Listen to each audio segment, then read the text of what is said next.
Alrighty, what's up everybody? It is I, your tribal god of extreme, Peter Joseph here, for a Tuesday evening, getting close to Tuesday night video, right here on Metal God 669.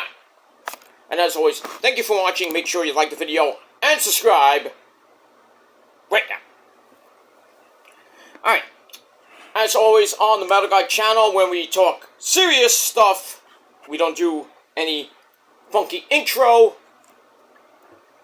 and if you're here for the first time, you've never seen my channel, I do talk about music. I have put up some music videos and concert footage and stuff like that, and some unboxings and unbagging, stuff like that, and some, like I said, music related videos, but most of the channel is tribute videos to the faithful departed in the world of TV, movies, sports, wrestling included, and movies and TV and politics, stuff like that. So it's not a death channel, it's not this and that. It is a tribute channel / music channel. And I'll be getting back to some music-related videos when I get a chance, but we'll see what happens with that. And that's that. Alright, so if you're here for the first time, well, welcome to the party, and grab yourself a cold one, and all that good shit. Alright, before we get to the main part of the video, for my wrestling fans, we got NXT coming up at the top of the hour. Should be a great show. We'll talk about that later. But right now, ladies and gentlemen, it is a somber time, as yesterday and today, we lost two great icons, one in hockey and one in the realm of movies and TV. Let me get to the one that happened just a little while ago, well, a few hours ago, not a couple hours ago, but a few hours ago. Ladies and gentlemen, I have the sad news report that Robert Redford has passed away at the age of 89. A legendary actor in great movies as Butch Cassidy's Sundance Kid, The Natural, so many great movies, but sadly, he passed away today at the age of 89 years old. He died at his home at Sundance in the mountains of Utah. Oh, Utah getting a lot of press lately, with Charlie Kirk's thing, but that's, something else. God rest the soul of Charles Kirk, Charlie Kirk. And they caught the guy, and now he got sentenced to death. Good, and he got 7 charges on top of that. So yeah, he be dead pretty soon. So good. That's what America does. We find these guys and sentence them to death. But I digress. So, burn in hell! Oh, let me say like Tim Ripper Owens would say, burn in hell! That's what that fucker is gonna do. That killed Charlie Kirk. He's gonna burn in hell! Burn! Bitches, burn! But we got that. But that's just besides the point. Alright. So, Robert Redford died in his home at Sundance in the mountains of Utah. The place he loved, surrounded by those he loved. He would be missed greatly. His rep, Cindy Berger, told the USA Today in a statement, the family requests privacy at this time, obviously. Admirers near and far remembering the iconic actor whose work over a 60-year career, that's a long time, included Butch Cassidy's Sundance Kid, The Sting, alongside the late, great Paul Newman, The Way We Were with Barbra Streisand, who made the ever-popular song, The Way We Were, and All the President's Men with Dustin Hoffman, and a few others like The Natural and stuff like that. That's one of my favorite movies is The Natural. Religiously, love that movie. Just love it. Anyway, Bob Woodward, the investigative journalist Redford played in All the President's Men, said in a statement that the actor's impact and influence on my life cannot be overstated. I loved him, I admired him for his friendship, his fiery independence, and the way he used any platform he had to help make the world better, fairer, brighter for others. He was a great man, an ambassador, just amazing actor. Jane Fonda, who collaborated with him in the 1966 Marlon Brando picture The Chase, as well as Barefoot in the Park, The Electric Horseman. No, not The Four Horsemen, The Electric Horseman. And more recently, the Netflix romance Our Souls at Night. Also paid tribute to Robert, and she said, "It hit me hard this morning when I read that Bob was gone. I can't stop crying. He meant a lot to me and was a beautiful person in every way. He stood for an America we have to keep fighting for." You think? Because America sucks right now. That's another story for another time. Meryl Streep, who starred opposite Robert Redford in the 1985 romance Out of Africa, another good movie, also remembered her co-star in a statement writing, "One of the lions has passed. Rest in peace, my lovely friend." Our President of the United States, Donald Trump, outside the White House before leaving to go to the United Kingdom for a state visit, expressed shock at Robert Redford's death, called reports of the actor dying in his sleep a good way to go. Now, I'm not going to touch that, but it is what it is. He also said Robert Redford was great. He had years where there was no one better. He had 7 or 8 great movies. Well, he had a lot more than that. There was a period of time where he was the hottest. The actor was an outspoken critic of the Trump administration. In 2018, he published a brief statement about big things on the Sundance Institute's website, where he explained how he felt out of place in the country I was born into. So he was not a MAGA, And for the first time in his life, he watched with sadness as our civil servants have failed us. And that was according to the Desert News. Ron Howard and Marley Matlin said some stuff about Robert. Marley Matlin starred with him in Coda, C-O-D-A. And Ron Howard said a tremendously influential cultural figure for the creative choices made as an actor, producer, director, and for launching the Sundance Film Festival, which supercharged America's independent film movement. Wasn't for him, there were no great indie movies out there to watch. And Ron Howard said that on X. And I mentioned Marley Matlin. Actress Octavia Spencer posted that when she previously advised for the Sundance Institute, she got the chance to witness his magic firsthand.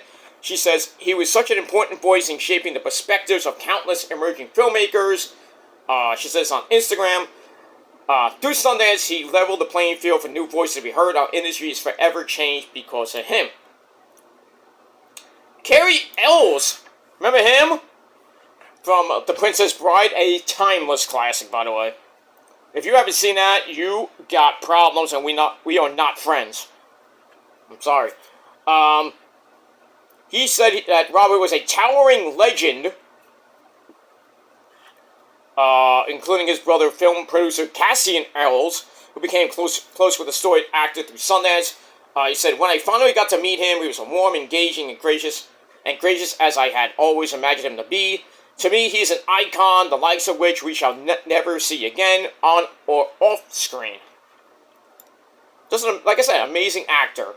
Scarlett Johansson, Mia Farrow, Barbra Streisand was in The Way We Were, like I said.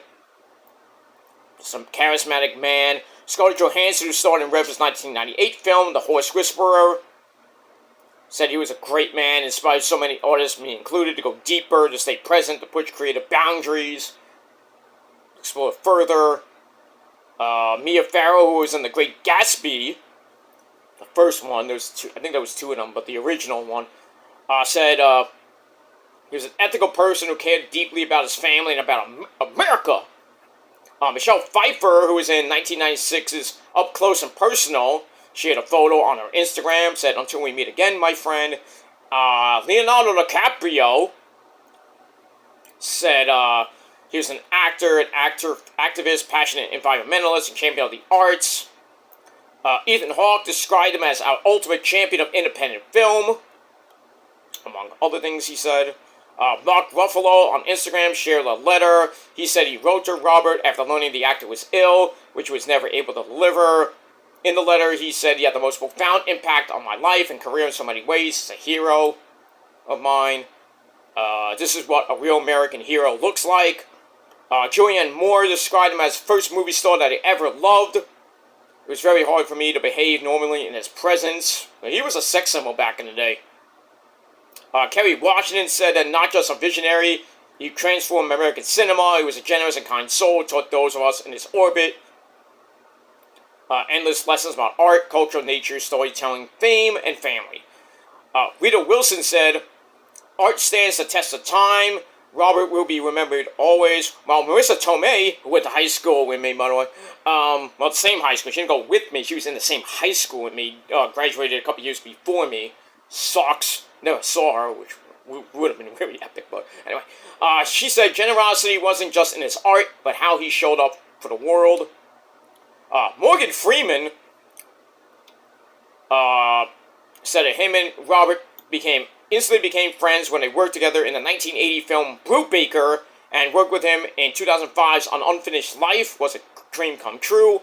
Coleman Domingo thanked Robert for his everlasting impact, which he said will be felt for generations. A lot of people thanked him. I'm not going to get to everybody. Antonio Banderas called Robert an icon of cinema in every sense. Colin Farrell reacted to the news while appearing on the Today Show, recalling that he once briefly met the beautiful actor at the Sundance Film Festival. He said, a titan in the world of cinema and the world of the humanities of the arts. He was just an extraordinary man. So, that's it, man. But I remember watching Robert in The Natural, you know, that baseball movie where he came up as this unknown player. He had this bat called Wonder Boy near the end of the movie. And he just he was hitting home runs. He was like Joe DiMaggio, Babe Ruth. And he hitting home runs off the scoreboard, breaking the clock. And at the end of the movie, he breaks the top of the freaking lights and shit. You know, early in the movie, he got shot in the ribs. And that kind of played a part near the end of his career / the end of the movie. Then he met some, nice young lady who was, I think, part of the team, or I forgot what she was in that movie, but it was just an amazing movie. If you haven't seen it, please see it. It's a timeless classic. It'll make you laugh, make you cry. And that's that. But rest in peace to Robert Redford, a great man. Here's to you. And that's that. Alright, yesterday, for us sports fans, especially here in New York, for you New York Rangers fans, well, we lost a member of the Rangers family, and that was the late great Eddie GIOCOMAN. Let me just pull up stuff at Eddie GIOCOMAN. Just an amazing player. One of the greatest goalies for the Rangers. He died yesterday at 86. And, he was a Canadian professional ice hockey player who played for the New York Rangers in, I think from 1965 until 75. Then he played for the Red Wings. He played in 1959 for the Providence Reds, which I don't even know what they became.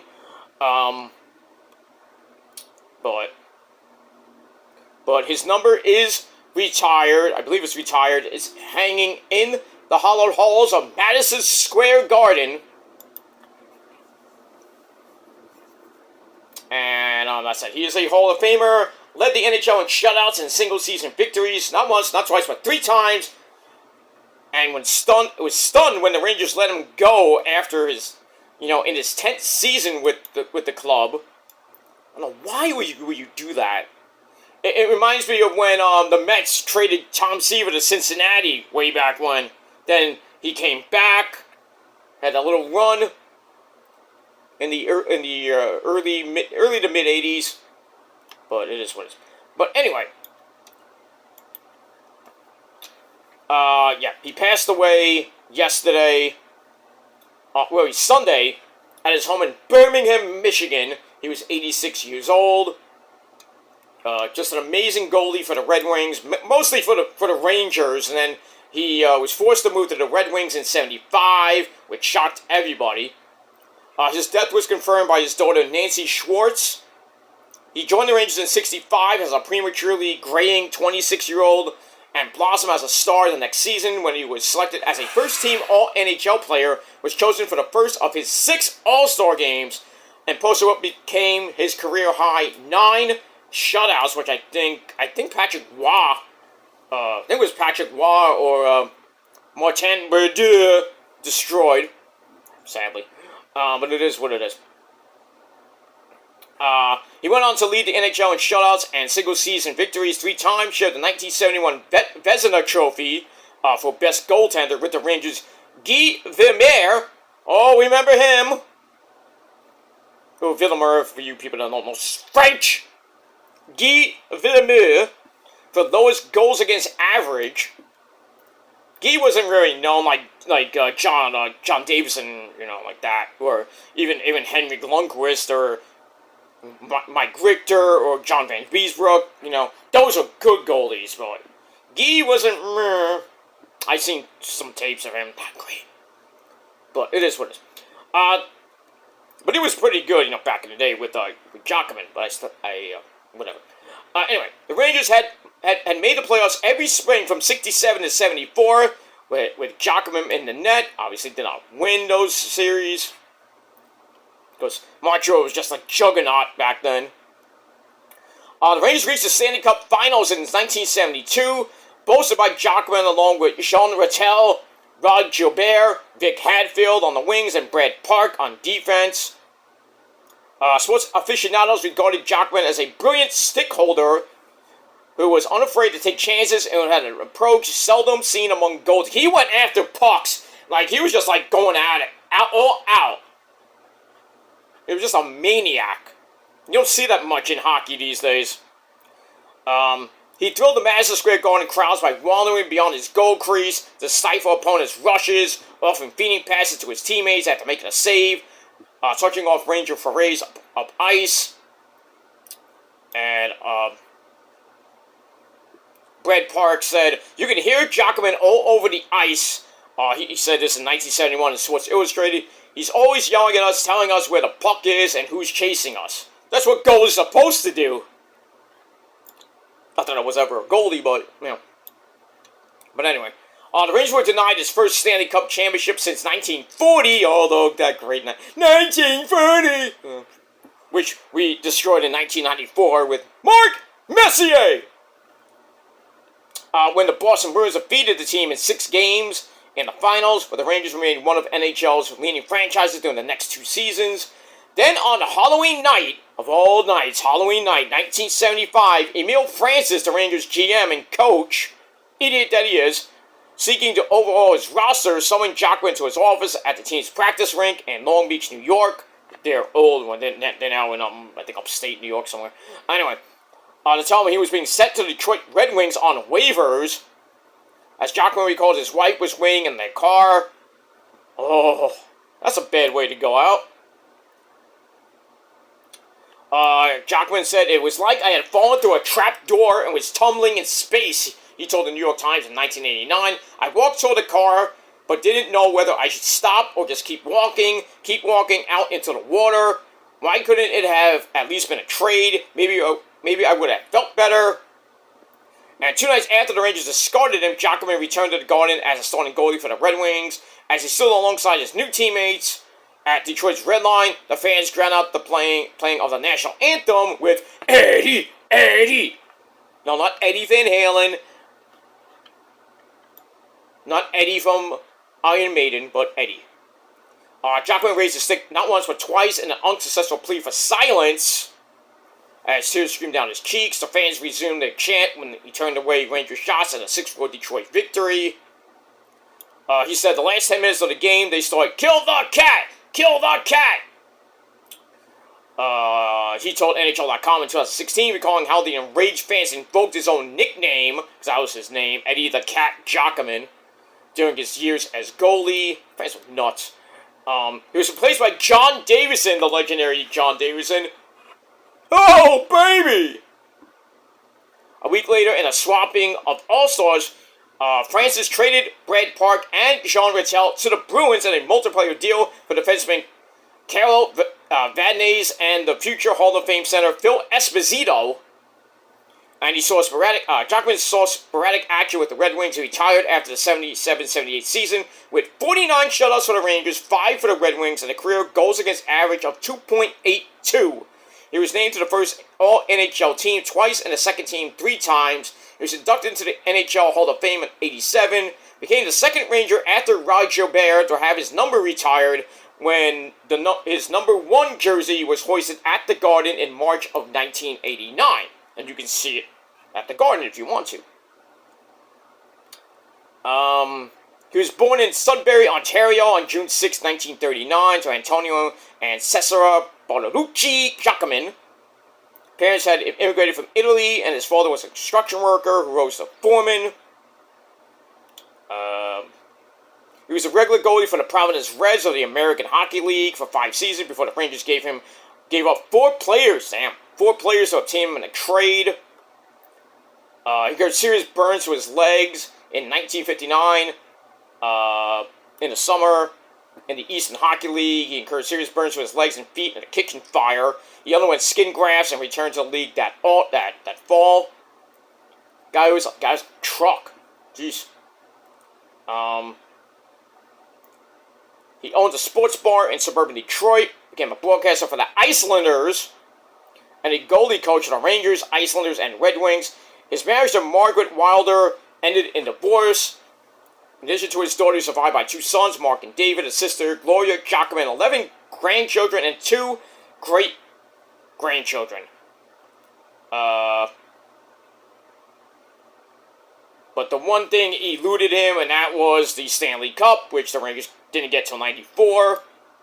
He's like, if I had the bottle, the genie, the one wish, it would be to see the Stanley Cup carried around Madison Square Garden and by the Rangers. He told the Times while waiting the ceremony for the retirement of his number, that was in '89, my life would be just about complete.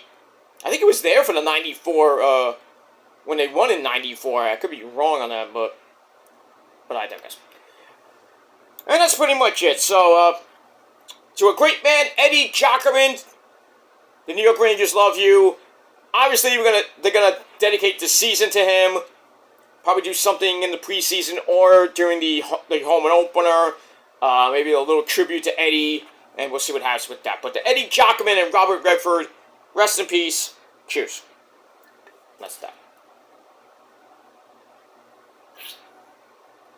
That's that. Alright, guys, thanks for watching. Once again, rest in peace to Robert Redford at the age of 89, and to legendary Rangers goalie Eddie GIOCOMAN at the age of 86. No details of how they died right now. I know Robert Redford has some type of illness, and I think Eddie GIOCOMAN might be from natural causes. Don't know yet, but we'll see what happens with that. But to 2 great men, rest in peace, and that's pretty much it. Alright, guys, thanks for watching, and until next time, take each day as it comes, because we never know when our last day will be, and just live life as it comes, and that's it. So until next time, my friends, be true to yourself, live a great life, and that's pretty much it. Thanks for watching, until next time, peace.